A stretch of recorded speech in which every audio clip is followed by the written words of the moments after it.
Bentornati sul nostro canale. Oggi proseguiamo i lavori di estirpo in questo vigneto. Ormai avete visto alcuni lavori che abbiamo già fatto e in questa puntata proseguiamo appunto quello che è il lavoro di estirpare tutto quanto quello che è il vigneto. Allora, abbiamo fatto già diversi lavori come appunto il tagliare i tralci, stralciare a terra quello che sono i residui, trinciare, e adesso proseguiremo con il taglio di quello che è il legno della vite. Quindi andremo con la motosega andare a fare delle sezioni in modo tale che siano poi pronte da essere messe a essiccare per qualche anno, un paio di anni, prima di essere usate per andare a scaldarsi durante i prossimi inverni.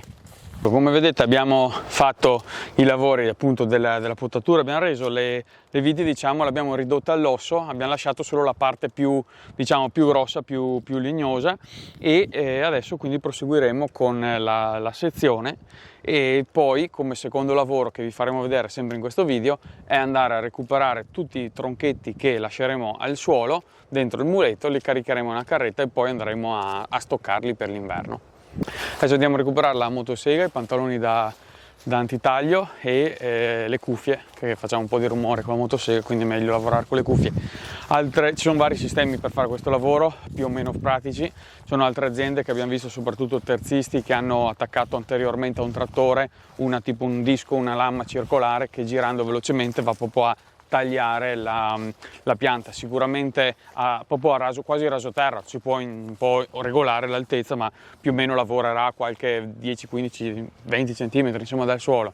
Chiaramente quello è un ottimo attrezzo, sicuramente costerà parecchio, non lo so, riduce molto quello che è lo sforzo fisico ovviamente. L'unica cosa che forse è che dopo, comunque, in ogni caso, per quello che è il nostro utilizzo della legna, cioè andare poi a sezionarla e stoccarla per usarla per l'inverno, bisognerebbe riprendere comunque in mano tutta la legna e andare a sezionarla. Niente di proibitivo, basterebbe organizzarsi e si fa. Diciamo, non abbiamo questo attrezzo, noi preferiamo allora andare via con la motosega e preparare già sezionata tutta la legna.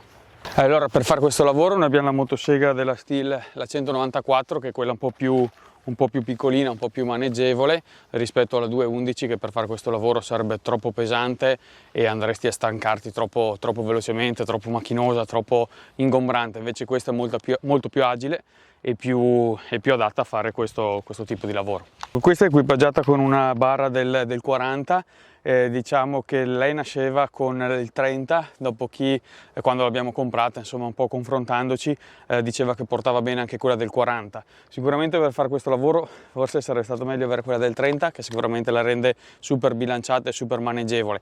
Noi quando l'abbiamo comprata abbiamo scelto quella del 40 perché se dobbiamo fare dei tagli anche un po' più grossi, chiaramente insomma è un po' più fattibile farla con una lama del 40, e come motosega diciamo che ci troviamo bene, perché nonostante sia piccolina e molto compatta ha un bello spunto, insomma, per cui per fare certi tagli è super secondo noi.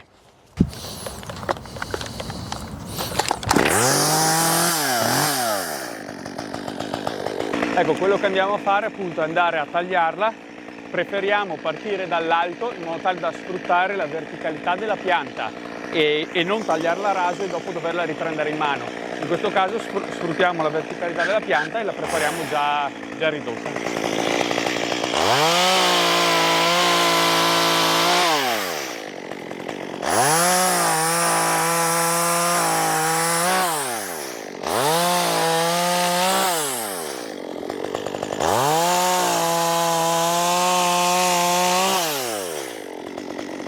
Questa è un po' al limite, diciamo che in caldaia ci entra un po' al limite, però dai, la teniamo buona.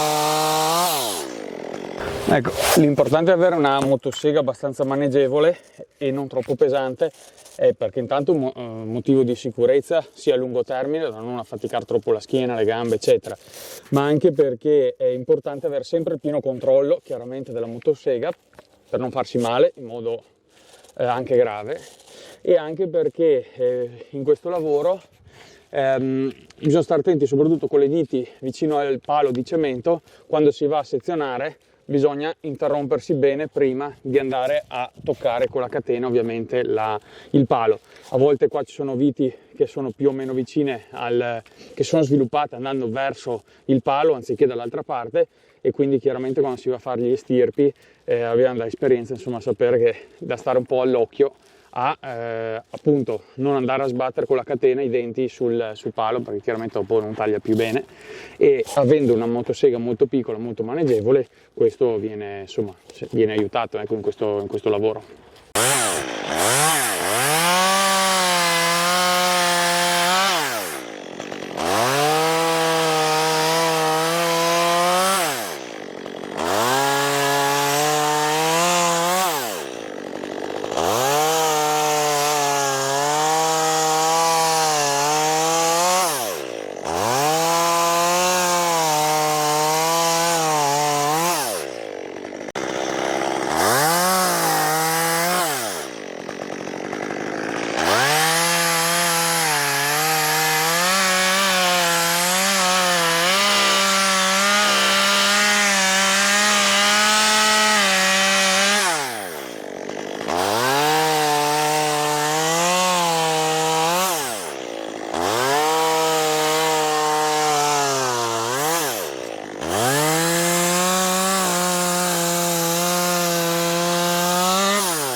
Ecco, il risultato che si ottiene sono praticamente dei tronchetti fatti così, misura caminetto, caldaia, insomma quello che è. Diciamo che la caldaia che ho io è anche una buca bella grande, per cui potrebbe starci, non dico il doppio, ma insomma 1,5 di questi qua come lunghezza, però insomma questi sono la lunghezza che va bene. Diciamo che adesso tutta questa cosa che noi lasciamo al suolo, passiamo nella seconda parte del filmato, lo vedrete, a raccogliere tutta questa legna e a caricarla appunto sul rimorchio. Una volta tagliati diciamo sezionato tutta la parte del tronco della vite, quello che lasciamo per terra chiaramente è l'apparato radicale che sta sottoterra, e diciamo questi 2-3 diciamo dita di altezza appunto del tronco. Per eliminare questo noi chiameremo un terzista che viene con un macchinario che diciamo scava, fa una sorta di come una trincia grossa che va a scavare e a buttare fuori tutti questi ceppi che altrimenti rimarrebbero sotto nel suolo. Ci sono anche lì varie tecniche, si potrebbe usare tipo delle pinze, qualcosa legate al trattore che tirano su, estraggano di fatto. Noi ci troviamo molto bene con questo sistema che ha un rapporto qualità-prezzo molto buono, e poi dovremo passare a tirar via tutto quello che viene fuori e anche lì dovremo eliminarlo con i rimorchi e portarlo fuori dal campo.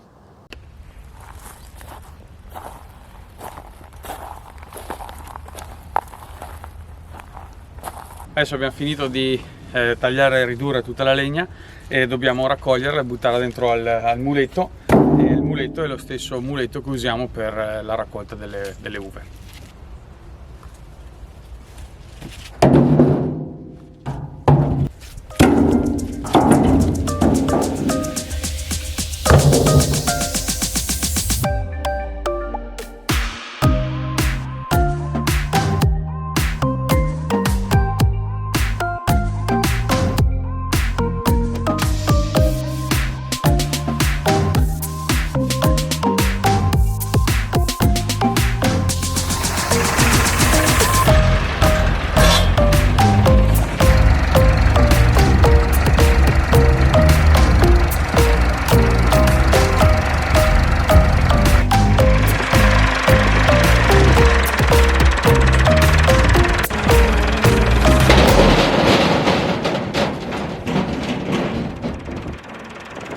Allora adesso abbiamo caricato il primo muletto, il papà l'ha svuotato nella carretta, adesso andiamo avanti a caricare i vari muletti di legna, poi quando la carretta sarà bella piena papà andrà a svuotarla dove abbiamo appunto il deposito della legna.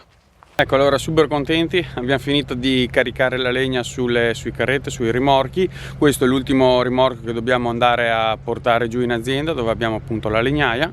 Quindi adesso mi avvio e portiamo là e scarichiamo la legna.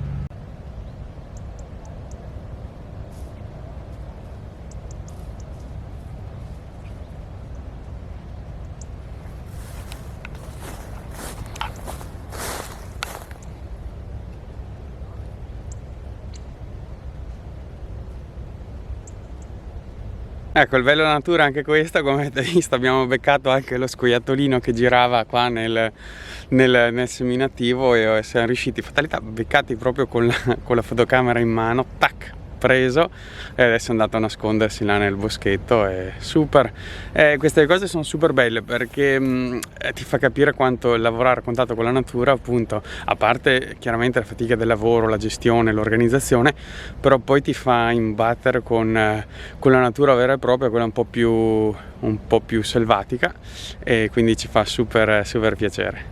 Adesso in genere facevamo così, ogni viaggio che facevamo svuotavamo e poi con la pala caricavamo e mettevamo tutto in mucchio, e in modo tale da non trovarci troppa legna da portare avanti con la pala. In questo caso, essendo che l'ultimo viaggio che abbiamo fatto adesso è molto scarso, perché appunto abbiamo dovuto finire un po' gli ultimi pezzi di legno da caricare, preferisco svuotarlo insieme a questo e poi faremo un unico passaggio con la pala per caricarlo in mucchio col resto. Questa è la legna che abbiamo scaricato con l'ultimo viaggio. Adesso non ci resta che fare retromarcia fino a più o meno questo mucchio qua, con la carretta appunto quella celeste, e poi apriremo la sponda posteriore e azioneremo il pistone in modo tale che si azioni il movimento ribaltabile e facciamo scendere tutta la legna come abbiamo fatto finora con tutte le altre carrette.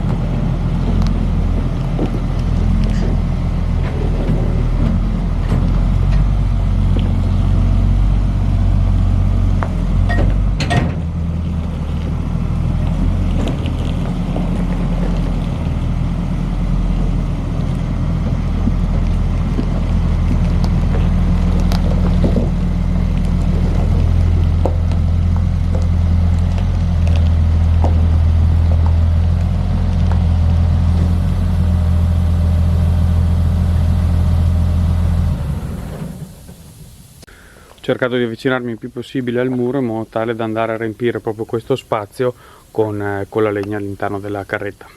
Adesso non ci resta che aprire appunto la sponda posteriore in modo tale da poter scaricare la legna, quindi azioniamo questo gancio e poi abbiamo questi altri due ganci, in modo tale che poi con la forza della carretta che si alza la legna spinga avanti la sponda e possa uscire liberamente.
Ecco, allora siamo arrivati alla fine anche di questo video della raccolta della legna e ci vediamo il prossimo venerdì con un'altra puntata, un altro video. Come sempre seguiteci così rimanete sempre aggiornati con le nuove uscite. Grazie di essere stati ancora con noi, speriamo che sia stato interessante.